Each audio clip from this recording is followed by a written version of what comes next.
Have you ever wanted to change something about yourself, but every time you try, you just keep getting pulled back into the same patterns, the same reactions, the same thoughts, and the same outcomes? You set the intention, and you mean it. But every time you just keep being pulled back to square one. That's not weakness. That's not lack of discipline. That's neuroscience. And once you understand what's actually happening, everything starts to make a lot more sense.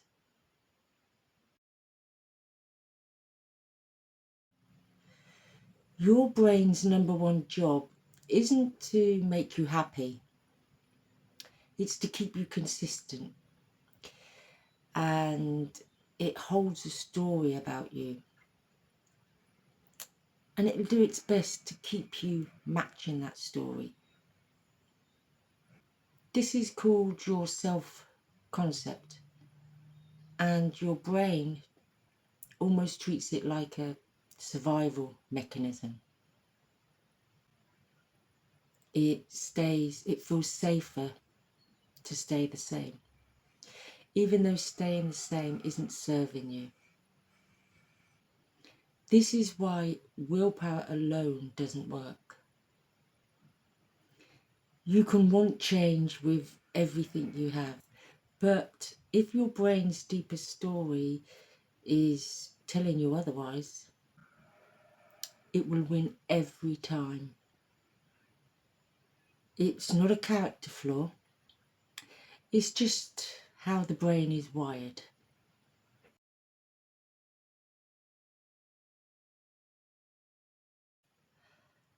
Here's where it gets really interesting. Have you ever bought a new car or decided that you want one, and all of a sudden you start seeing that exact car everywhere? That's your RAS at work, your reticular activating system.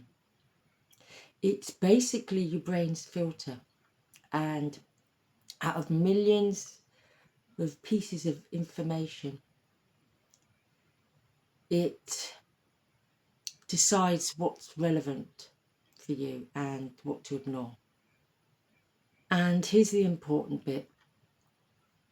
It filters reality through the lens of what you already believe about yourself. If you believe you're someone who struggles, someone who never gets it right, and someone who isn't good enough, then your brain will just go searching for the evidence of that. But it's not the truth, it's a filter. And the good thing is, filters can be changed.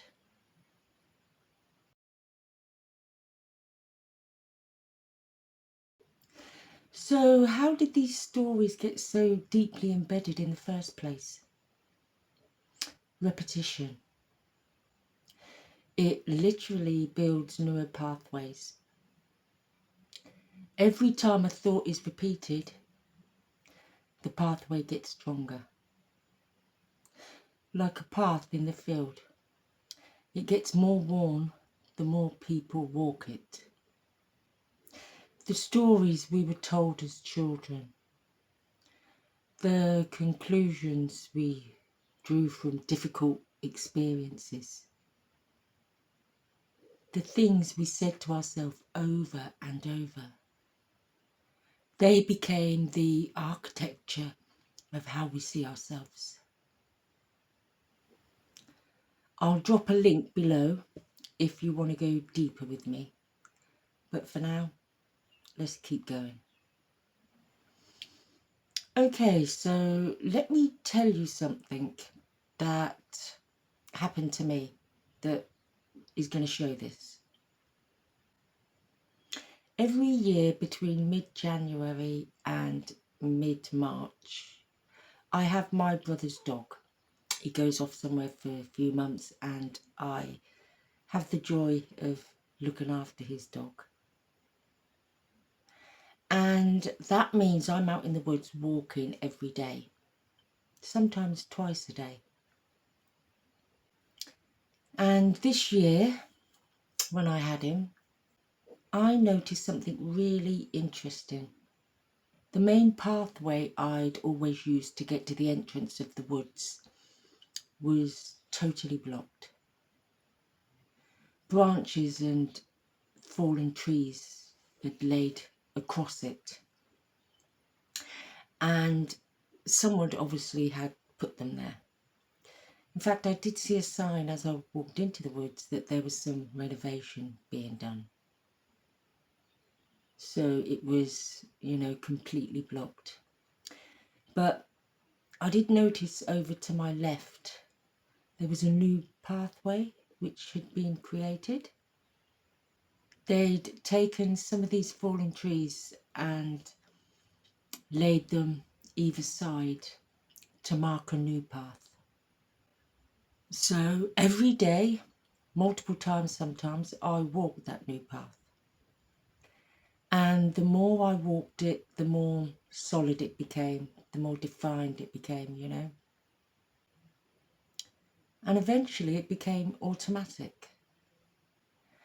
And one day I'd looked back at the old pathway, the one I'd walked for years.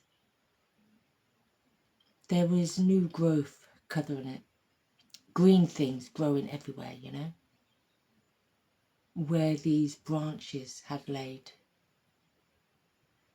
You could still see the old path underneath, but it was becoming less and less noticeable.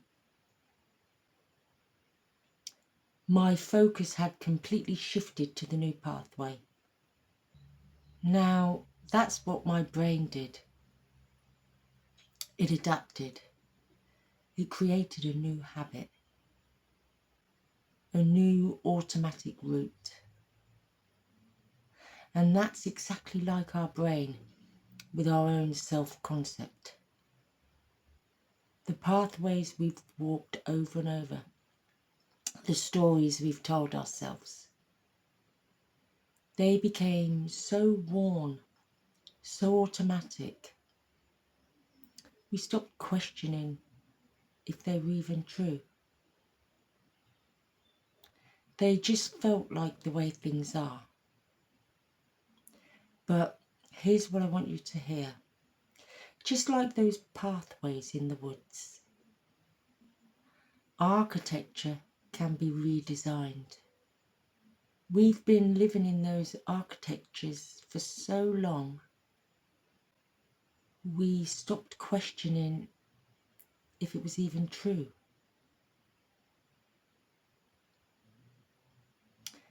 But it can change, and you can create a new pathway.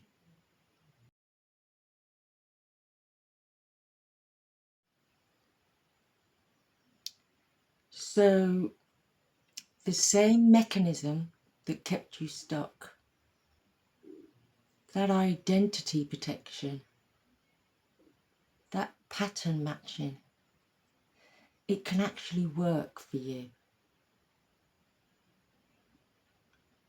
When you start constantly showing up as the version of you who you want to become, even in small ways, your brain starts to notice small, consistent actions, day by day, just stepping into the version of yourself. And you don't have to overhaul your whole life overnight. It just has to be consistent. And little by little, your brain just starts to create a new pathway. In fact, that approach rarely works. And then it starts to protect that story instead. It doesn't have to be dramatic, It just has to be real, and it has to be repeated.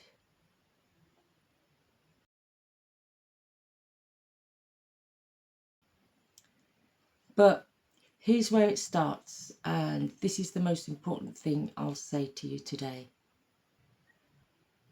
You cannot rewrite what you haven't noticed. Awareness is the first step always. So this week I just want to invite you to notice, not fix, not judge, just to notice. What's one story that you've been carrying about yourself that you haven't ever questioned? Is it that you're not clever enough, not disciplined enough, or,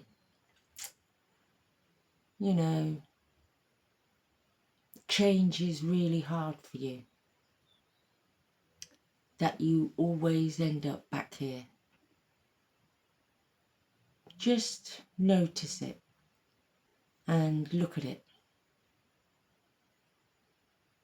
Because that moment of noticing,